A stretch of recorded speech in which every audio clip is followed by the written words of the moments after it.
va a activar a la proteína sinasa B, también llamada proteína AKT. Aumentando los niveles de AKT, aquí adentro estaba guardado, ¿quién? El GLUT4, que es el que es sensible. Aumenta AKT, fosforila a esto, y esto hace que se trasloque, y entonces ya se pone aquí el receptor GLUT4. Y esto ya permite que el exceso de glucosa que viene del exterior ingrese. Entonces aquí es en donde sucede esto. Como nos dijeron, el nivel excesivo del factor de necrosis tumoral alfa producido por el estado proinflamatorio, por la obesidad y el exceso de tejido adiposo en el paciente, estimula que en lugar de que se active esta esta sinasa, se active una quinasa de serinas, y esta fosforila al sustrato del receptor de insulina. Y entonces esto permite que ya no se active cuando se une la insulina a su receptor, ya no se lleva a cabo y ya no se trasloca básicamente el GLUT4, y por lo tanto la glucosa sigue estando. Y entonces hay insulina, se está uniendo a su receptor, pero no está llevando a cabo su función, no está actuando. ¿Cómo van a estar los niveles de glucosa en la sangre? En este caso, elevados, básicamente. Entonces, pues, bueno, ya esto es un breve recordatorio de cómo funciona la célula y cómo funciona también esto. Antes, en la producción de insulina, ¿cómo se produce la insulina? Si recuerdan, es una proteína que va sufriendo modificaciones posttraduccionales. Después de que se sintetiza a nivel de los ribosomas y pasa al retículo endoplásmico, sufre diferentes modificaciones, pasando primero por una etapa denominada preproinsulina. Posteriormente se le cortan unos segmentos y se transforma en proinsulina. La proinsulina ya es como la etapa previa a que la insulina esté madura. Si recuerdan, ¿cómo es la molécula de insulina madura? Son dos cadenas de aminoácidos unidas por puentes disulfuro. 52 aminoácidos, sí. Entonces, ya es la insulina madura. Si recordamos, estas dos cadenas antes estaban unidas por un segmento que se corta. ¿Cómo se le llama este segmento? Péptido C. Porque ahorita nos hablaron de él y nos dijeron que nos servía como marcador para saber si nuestro cuerpo estaba produciendo o no insulina, y nos ayuda a diferenciar entre diabetes tipo 1 y tipo 2. Aunque, pues bueno, por la edad de presentación, características clínicas, no es tan necesario, pero existe una clasificación que sería, por ejemplo, los MODIs, que son diabetes tipo 1 presentados en la edad adulta. Recordemos que la diabetes tipo 1 generalmente se presenta en niños o en jóvenes, pero hay veces que personas que tenían diabetes tipo 1, predisposición genética, y que desarrollaron la destrucción de las células beta más lentas, se manifiesta clínicamente hasta la etapa adulta. Y diferenciar si es diabetes tipo 1 o 2 es a veces muy difícil. Y lo podemos hacer pues midiendo los niveles del péptido C y los anticuerpos contra las células beta del páncreas. Básicamente es como podemos establecer el diagnóstico. Entonces, pues entendiendo esto sería la fisiología normal de cómo se produce la insulina, cómo actúa a nivel de la célula beta y cómo actúa la insulina una vez que se libera. Entonces, entendiendo esto, ahora sí, ¿qué es la diabetes? Como nos dijeron, la diabetes no es una sola enfermedad, es un conjunto de enfermedades, o sea, es un síndrome, es un conjunto de enfermedades. ¿Qué es lo que tienen en común? Resistencia. El aumento de glucosa en la sangre. Si la glucosa en la sangre está aumentada, es diabetes, básicamente. Ahora, ¿cómo diferenciaríamos diabetes tipo 1 de tipo 2? Por el mecanismo fisiopatológico desencadenante. ¿Qué es lo que sucede en la diabetes mellitus tipo 1? No se produce. Exacto. Había una alteración de los genes HLA que produjo linfocitos autorreactivos. Y entonces nos generó una reacción de hipersensibilidad ¿de qué tipo? Si son linfocitos autorreactivos. 4. Una reacción de hipersensibilidad tipo 4. Pues sí. Primero pensé y luego mi cerebro le Entonces, esta reacción de hipersensibilidad hace que tengamos linfocitos que reconocen a la insulina como algo extraño. Entonces ellos se van a ir a buscar a ver de dónde está saliendo esta insulina que nos está atacando. Entonces, van a empezar a llegar al hígado, a los islotes pancreáticos, y van a empezar a producir ahí, a generar un proceso inflamatorio, algo que denominamos insulitis. Si yo te tomo una biopsia a un paciente con diabetes mellitus tipo 1, voy a ver inflamación de los islotes pancreáticos, una insulitis generada por una infiltración por linfocitos T. estos linfocitos T autorreactivos. Entonces, esto hace que este paciente, desde que nace, tiene esta enfermedad, la mayoría de las veces. La destrucción va siendo lenta y progresiva, pero por ahí de los 6, 10 años, ya se destruyeron tantas células beta que los niveles de insulina ya son extremadamente bajos. Incluso algunos ya no tienen nada de insulina. Si no hay insulina, ¿quién va a hacer esta función? Nadie. Entonces, ¿cómo se manifiesta clínicamente? Un exceso de glucosa en la sangre, básicamente. ¿Qué está sucediendo en la diabetes mellitus tipo 2? En la diabetes mellitus tipo 2 no tenemos predisposición genética. Bueno, sí hay, pero no de genes relacionados directamente con nuestro sistema inmunológico. No afectan directamente al páncreas, sino que afectan a los tejidos periféricos. ¿Cuáles son los factores predisponentes más importantes? Obesidad. El exceso de tejido adiposo pues, nos genera una lipotoxicidad. Antes creíamos que el tejido adiposo era únicamente un tejido de almacenamiento, o sea, un tejido inerte que su única función era almacenar grasas. Sabemos que no, ahora estrictamente forma parte del sistema endocrinológico. Sabemos que produce múltiples hormonas y sustancias que regulan muchas funciones. Una de las hormonas más producidas es la leptina, pero pues también produce un conjunto de hormonas denominadas adiposinas. Y también, ya nos dijeron, también van a producir citocinas proinflamatorias, generalmente. Si entre yo más tejido adiposo tenga, voy a tener niveles más elevados de citocinas proinflamatorias. Y también voy a tener, pues básicamente, como ya nos dijeron, TNF-alfa, interleucina 6, interleucina 1 beta y todas las citocinas proinflamatorias que habíamos dicho. Estas van a interactuar y van a interferir con la respuesta a la insulina por parte de los tejidos periféricos. Nos mencionaban uno de los mecanismos. También, pues sí, el exceso de tejido adiposo, pues también ya nos dijeron, empieza a afectar también, a producirnos una esteatosis a nivel del páncreas y empieza a disminuir y comprimir pues a los islotes pancreáticos. Entonces no los afecta directamente a ellos, pero pues también se empiezan a ver afectados. Este exceso de glucosa, esto actúa a nivel de los niveles de insulina, no, específicamente no. Afecta el funcionamiento de la insulina. Aquí mi cuerpo sí está produciendo insulina, pero ¿qué es lo que sucede? Que la insulina no actúa en su receptor, se puede unir o a veces interfiere y algunas adiposinas bloquean esto y no permiten que la insulina se una a su receptor. Entonces, ¿cómo van a estar los niveles de glucosa, de insulina en un paciente con diabetes mellitus tipo 1? Dijimos bajos o inexistentes. Con diabetes tipo 2, ¿cómo van a estar? Altos, normales, exacto, o elevados. ¿Por qué? Porque a pesar de que hay insulina, esta está siendo bloqueada. Estamos teniendo aquí una resistencia a la insulina. Entonces, eso al principio, nuestro cuerpo ¿cómo lo compensa? Pues bueno, aumento más la producción de insulina. Y durante un tiempo el paciente va a tener niveles de glucosa normal a expensas ¿de qué? De una hiperinsulinemia. Recordemos que la insulina no solamente actúa en la regulación metabólica de la glucosa, actúa a nivel de la regulación metabólica de todos los otros macromoléculas. Aumenta la producción de tejido adiposo y por lo tanto aumenta la obesidad, aumenta la producción de estas interleucinas, volviéndose un círculo vicioso hasta que, aunque por más insulina que tengamos, pues la glucosa va a comenzar a aumentar. Con el tiempo también esto va a provocar un agotamiento de las células beta del páncreas. Las células beta van a empezar a producir y a liberar insulina, muchas veces incluso con el péptido C, insulina que todavía no estaba completamente madura, pero va a llegar un momento en el que las células beta, debido a la producción excesiva de insulina que tienen que estar haciendo, pues puede haber plegamientos anómalos de las proteínas y si recuerdan, eso era uno de los principales estímulos estresantes, el estresamiento del retículo endoplásmico para que se desencadene la apoptosis. Muchas de las células van a empezar a morir por apoptosis debido a esta sobrecarga de trabajo para producir más insulina.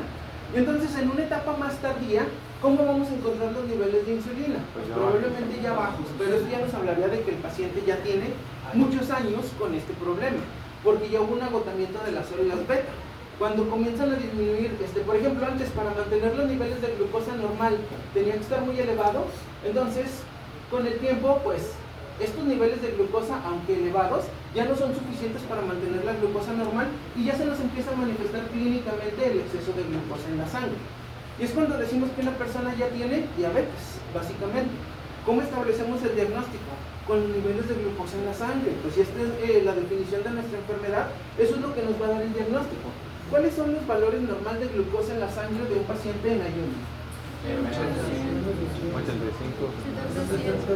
70 a 100. Eso es lo normal, eso es lo que yo espero. Y si yo a cualquier paciente lo agarro, me dice, no doctor, es que no estoy en ayunas.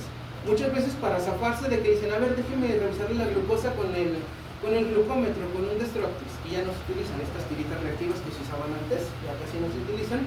Pero entonces, y si le dicen, no, doctor, es que ya comí, ¿qué le decimos? Ah, bueno, no, para la otra. No. Exacto.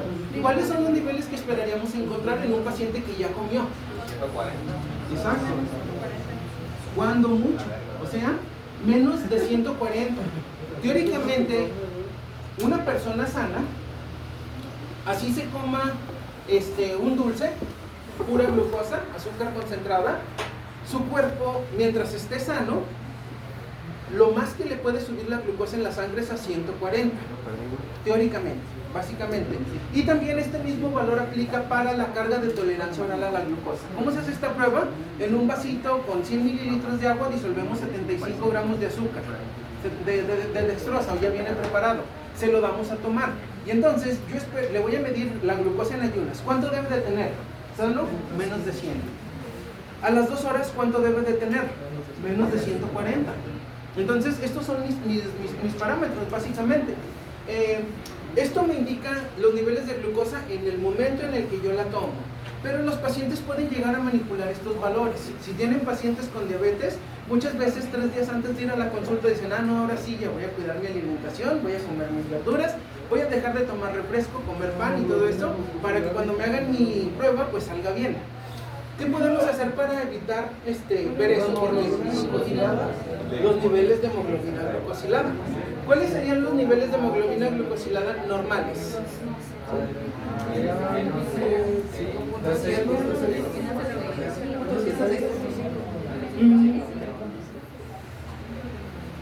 Es menos de 5.7. Generalmente es menos de 5.7. Aproximadamente algunos dicen que son como de 4.5 a 5.7 aproximadamente. ¿Alguien me puede decir qué es la hemoglobina glucosilada? Es la cantidad de glucosa en la sangre los últimos 3 meses. Ajá, sí, exacto. Si recordamos, la hemoglobina está constituida por un grupo hemo y 4 proteínas de globina. 2 cadenas alfa, 2 cadenas beta de globina. Entonces, cada una de estas va a estar expuesto a la glucosa. Simplemente por estar expuesto a una solución saturada de alguna sustancia, tiende a agregarse de manera no enzimática, o sea, simplemente a pegarse por cuestiones físicas. No sé si han visto algunos que hacen el experimento de que metieron un vestido de novia al mar, lo dejaron sumergido. ¿Qué pasó cuando lo sacaron? Estaba cristalizado. Todo el exceso de glucosa, de sodio, en este caso, de cloruro de sodio, se adhirió a los tejidos de manera no enzimática, simplemente porque había un sitio de nucleación, un poco donde estos pudieron empezarse a agregar y empezaron a cristalizarse. Lo mismo sucede. Nuestra sangre es una solución, en este caso saturada de glucosa, con niveles de entre 70 y 100. Lo normal es que cierto porcentaje de la hemoglobina se le pegue la glucosa de manera no enzimática. ¿Cuánto es lo normal? Que hasta el 5.7 de nuestra glucosa se sature de azúcar. Sobre todo uno de los componentes de la cadena beta, que sería la subfracción 1A, 1AC. Entonces por eso siempre viene como hemoglobina. Recordemos que de la globina tenemos la 1A, 1AC, 1AB, la 1. Entonces, la que nos da como un recuento más exacto es esta subfracción de la hemoglobina. Entonces, estos serían los niveles normales, ¿no? Nosotros le mandamos a hacer esto y si nos sale en menos de 5.7% la hemoglobina, ¿qué decimos? Nuestro paciente se ha mantenido en estos rangos, dentro de lo normal, ha estado bien. Puede ser que está sano, o si es diabético, siguiendo un tratamiento, ha estado bien controlado. Estos son los valores de un paciente sano. ¿A partir de cuándo lo consideramos ya diabetes? En ayuno, mayor de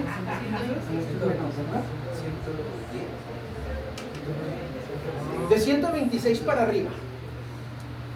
125, pues bueno, estamos en el límite, pero más de 126 para arriba ya lo consideramos diabetes. Esto ya es nuestro diagnóstico de diabetes. Esto es lo normal. En ayuno, ¿cuánto esperamos que tenga para considerarlo diabetes? ¿Más de cuánto? Postprandial, perdón, en cualquier hora del día o con la carga de tolerancia oral. Arriba de 200. Si tiene más de 200 significa que su cuerpo no logra manejar bien los niveles de glucosa y se elevaron por arriba de 200. Esto puede ser o porque no produce insulina o porque la insulina no se está uniendo a sus receptores, lo que permite que los niveles de glucosa en la sangre aumenten. Y en esto, ¿arriba de cuánto? 6.5%. Exacto. Entonces, para llevar el control de uno de nuestros pacientes, ¿cuál va a ser el mejor estudio? Porque nos va a dar el reflejo de cómo está la glucosa durante el último tiempo de vida de los eritrocitos. ¿Cuál es el tiempo promedio de vida de un eritrocito? 120 días. Por eso nos va a dar el reflejo de cómo ha estado en los últimos 3 a 4 meses nuestro paciente. Porque los eritrocitos o hemoglobina, por estar expuesto a la glucosa, es normal que se llegue a unir la glucosa hasta en un 5.7% de la hemoglobina de estos eritrocitos. Si ya tiene más de 6.5, ¿qué significa? Que ha estado descontrolado, que sus niveles de glucosa han estado por arriba de 140 o incluso por arriba de 200. Entonces, por eso este sería el mejor estudio para llevar el control de un paciente diabético. Esto nos sirve pues como para una consulta rápida, pero digo que se puede llegar a manipular hasta cierto punto. Esto no. Entonces, pues bueno, ya. Así establecemos el diagnóstico de diabetes, que dijimos, a final de cuentas es la elevación de glucosa en la sangre. Entonces, el exceso de glucosa en la sangre, pues, modifica funciones normales de nuestro cuerpo. ¿Qué pasa si la glucosa en la sangre aumenta? De manera abrupta, súbita, mucho. Arriba de 500, arriba de 400. ¿Qué pasa con la sangre? ¿Qué factores se modifican? La osmolaridad plasmática.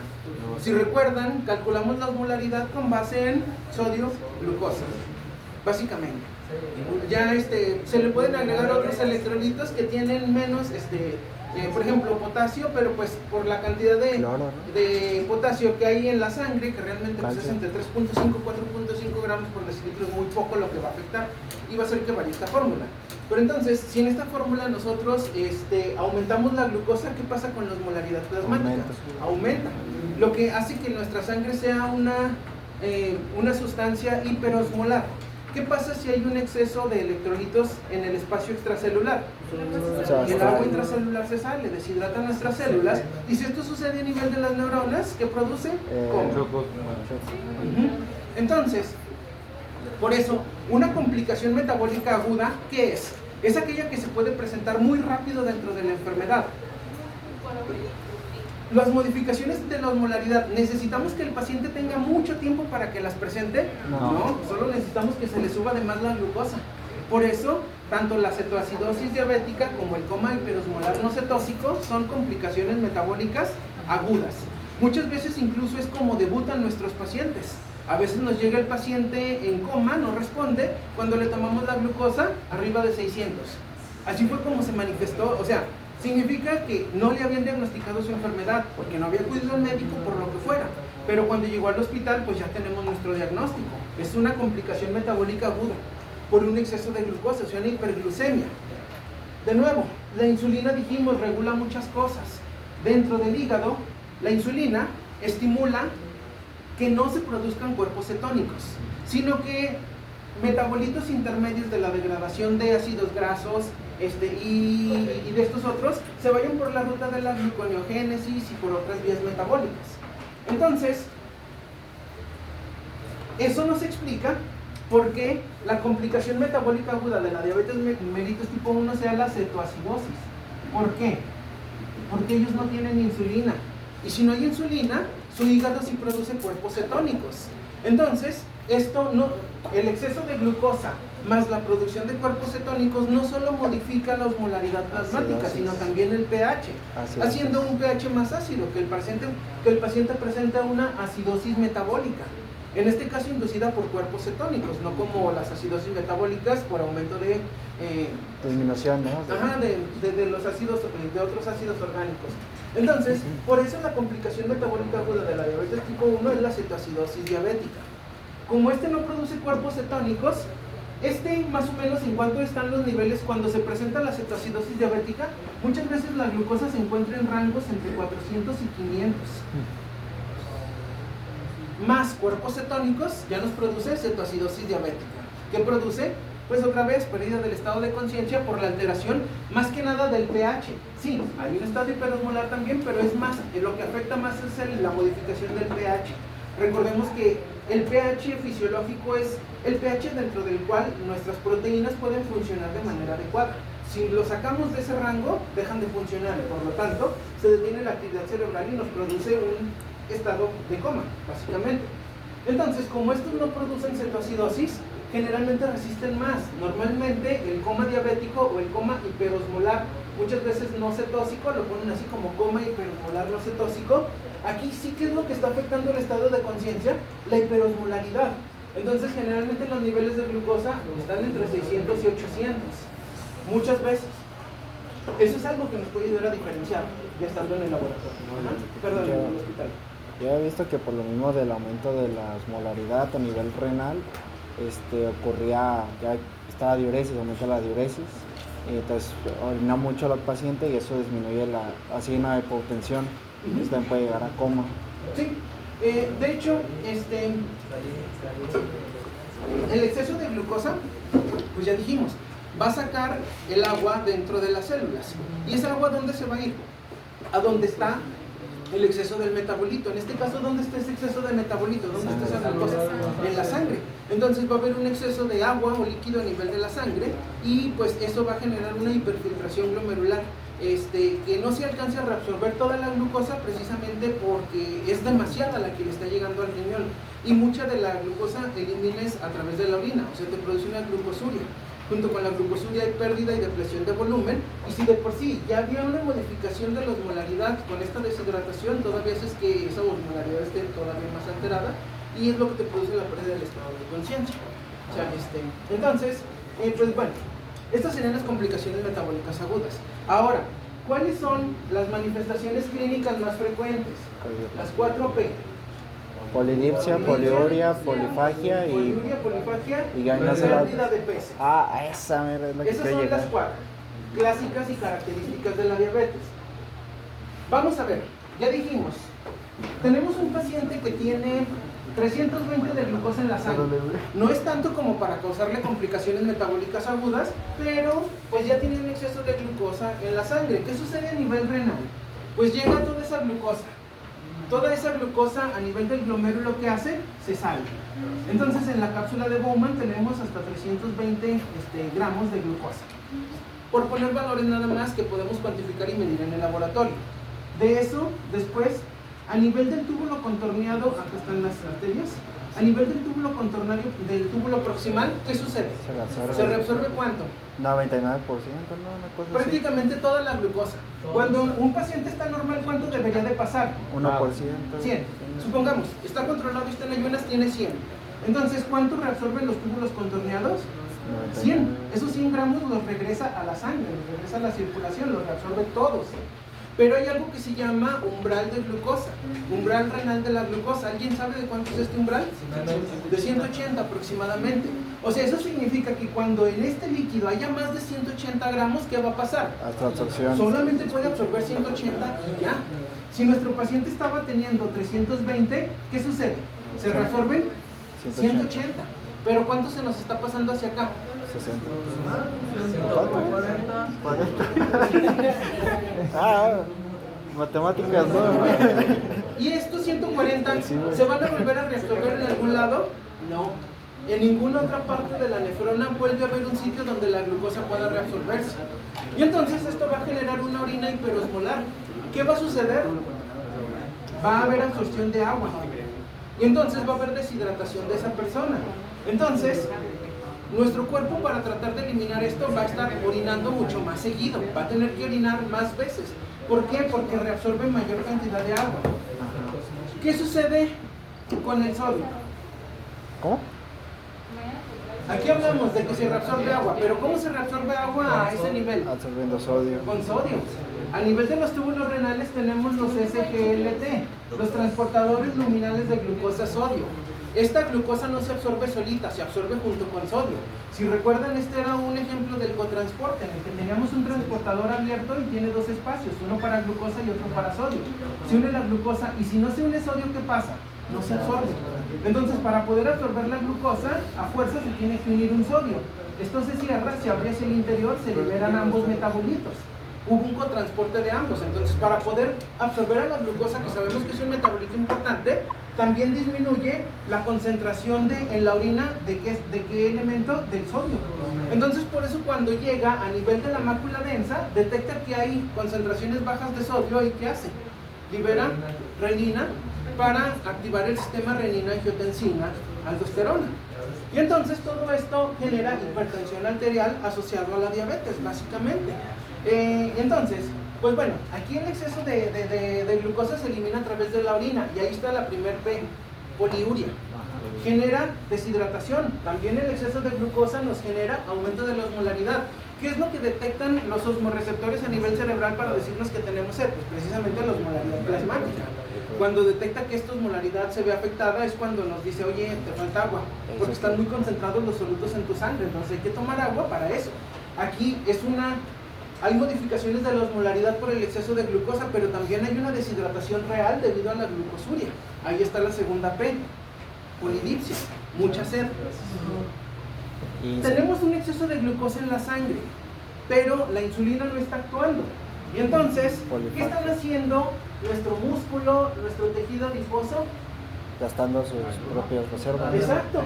Aunque hay un exceso de glucosa en la sangre, esta glucosa la está ingresando. ¿Cómo están obteniendo energía estos? Sus propias reservas. Gastando, exacto, sus ácidos grasos con la beta-oxidación. Y entonces, el tejido adiposo libera un exceso de ácidos grasos libres.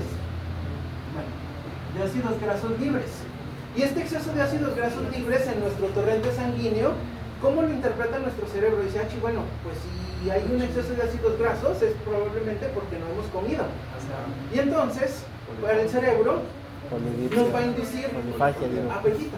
Y nos va a dar polifagia, mucha hambre, mucho apetito, ganas de comer.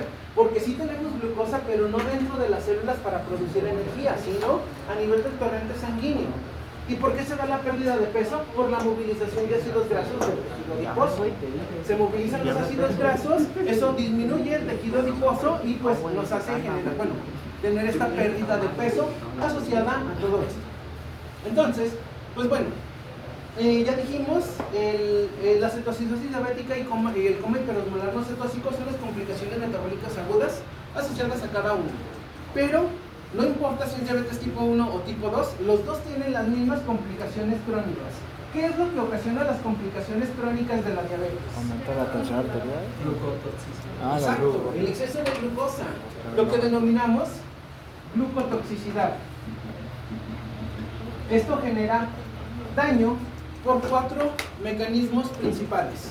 Uno sería, ya dijimos, se une a proteínas y a todos los elementos, produciendo especies de glicación avanzadas. Una pregunta nada más, ¿alguien sabe cuál es la diferencia entre glicosilación y glicación?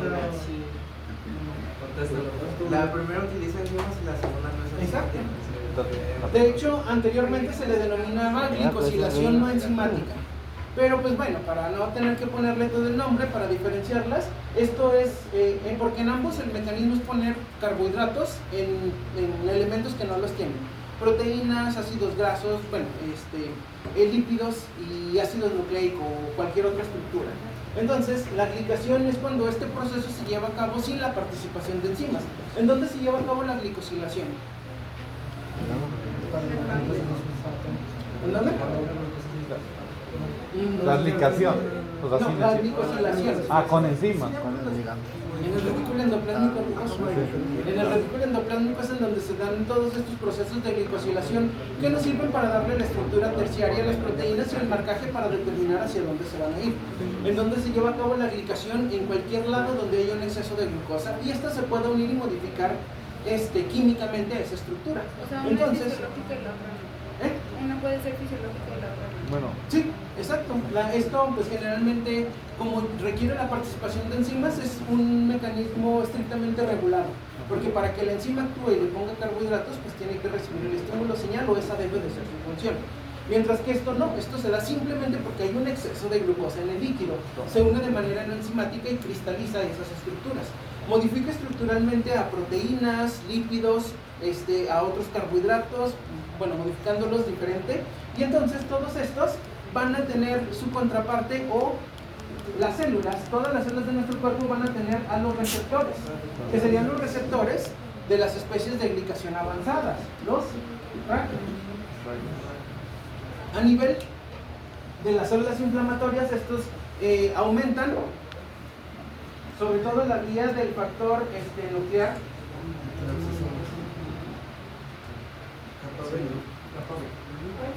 Y generalmente estimula la producción de citocinas proinflamatorias, interleucina 1, factor de necrosis tumoral. ¿Qué pasa si se activa este factor en las células endoteliales? Pasan de su estado en reposo a su estado activado. ¿Y en qué consiste su estado activado? En la expresión de glicoproteínas o de proteínas de adhesión. Exacto, factor de von Willebrand, factor tisular, y todas las que vimos en el proceso inflamatorio. Por eso, las especies de glicación avanzadas producen básicamente un estado proinflamatorio. También tenemos el aumento de la proteína sinasa C. ¿Qué es la proteína sinasa C? Pues una quinasa fosforila. Y esta pues va a empezar a fosforilar y activar múltiples vías metabólicas en el interior de la célula, favoreciendo pues muchas complicaciones metabólicas, que normalmente esas enzimas no deberían de activarse, deben de activarse solamente cuando su receptor se une a su ligando y se activa esa vía metabólica. Pero si el exceso de glucosa está activando esta proteína sinasa, se van a activar múltiples vías metabólicas en el interior de la célula que van a inducir cambios estructurales y metabólicos. Otro, la glucosa puede, si le quitamos el grupo, el grupo aldehído a la glucosa y se lo catafixiamos por un grupo hidroxilo, lo transformamos en sorbitol, que es un polialcohol, que generalmente pues también es tóxico para las células en exceso y pues también tiene actividad osmótica, lo que puede provocar que las células se hinchen y tengan tumefacción hidrópica y se mueran, básicamente, favoreciendo la liberación de sustancias intracelulares que generan inflamación crónica. Entonces, al final de cuentas, la glucotoxicidad induce un estado proinflamatorio crónico que termina dañando básicamente todos los órganos. Las principales complicaciones crónicas, ya nos dijeron, son dos: las microvasculares y las macro. ¿En qué consisten las micro? ¿Qué es lo que se afecta? Membrana basal. Hay una hiperproducción de membrana basal y no hay una degradación adecuada. Entonces, ¿dónde tenemos membranas basales? En los glomérulos y en los vasos sanguíneos. Por eso, a nivel glomerular va a haber un aumento de las proteínas de la matriz extracelular en la matriz mesangial, generando que esto comprima externamente los capilares glomerulares. Entonces, ¿qué sucede si el capilar está comprimido? Aumenta la presión, porque el espacio es más estrecho.